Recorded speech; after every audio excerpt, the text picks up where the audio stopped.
Alright guys, welcome back. This is Hachiman's Tank Fest, such as it were. Now Bovington's going to sue me. Um, so here's where we left off. The M44, 105 millimeter self-propelled gun. So moving on to the next machine. Now when I first saw this, I first thought it was the M7 Priest. This is actually the M37, which really there's very little difference between an M7 and M37. They both have the pulpit style machine gun turret up here. They have the same weapon. Of course, the M7 is a little more vertical in the front and actually has thicker armor, 100 millimeters of frontal armor, whereas the M37 does not.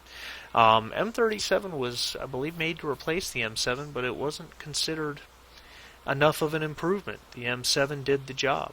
It was actually one of the most successful self-propelled guns in the war, from the standpoint of mobile artillery at least.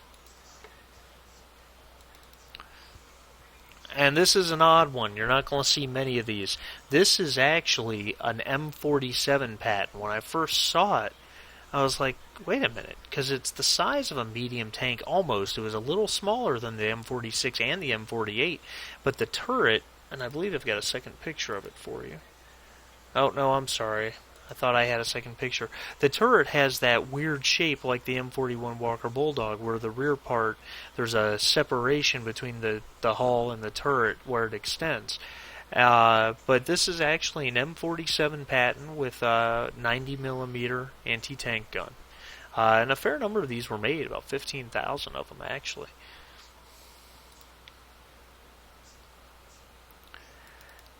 This is the pride of the AAF's exhibit. I mean, there's no question as to what that is. It's an Easy 8 Sherman. More importantly, out of 50,000 Shermans made, and about 20,000 Easy 8s, there were 2,500 that were made with this engineer's bulldozer blade on it. And this is the only one surviving. It's the only one in existence. You can read the story on their website, but back when the museum was up in New York, the director heard a story about a tank that was somewhere on the grounds of a nearby hospital or asylum. And as it turned out, one of his employees actually knew about it, actually wrote an article about it when she was a kid. And he spent, I think, 2 years finding this tank. He finally found it buried in a mound. The turret had been cut off, and the machine had been filled with dirt and buried. And it was quite some work to get it out, especially because as they were pulling it out, they found it buried on top of gas lines. So, but it's, this like I said, this is their pride and joy. And I've got a second picture of it for you right there, a little more from the other side there. But you can absolutely see the suspension, and this is 100% an Easy 8 machine, fully restored and operational. That is an M551 Sheridan turret, and there's the hull.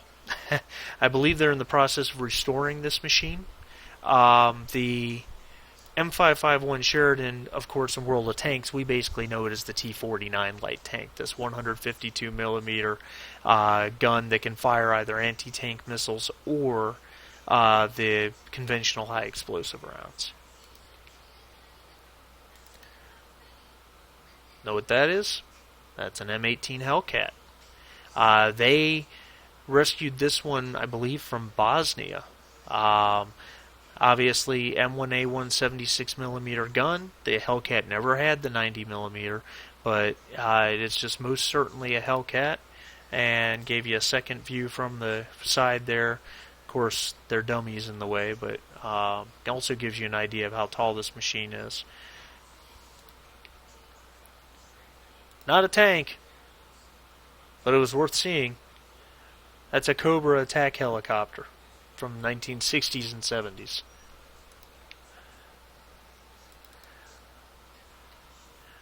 this is their RC tank battlefield. They've got a whole ton of RC tanks: Panthers, Tigers, Shermans, different kinds of Shermans, Easy 8s, Marine Shermans that have the snorkels on the rear, but they all use infrared and they drive around, shoot each other. This town's supposed to represent perhaps a town in Belgium or something along those lines. And you can see you've got a castle in the background, you've got hills, you've got defilades, you've got a bridge, there's railroad tracks, and it all functions. It was kind of neat. I couldn't get it in there for a good picture, and I apologize.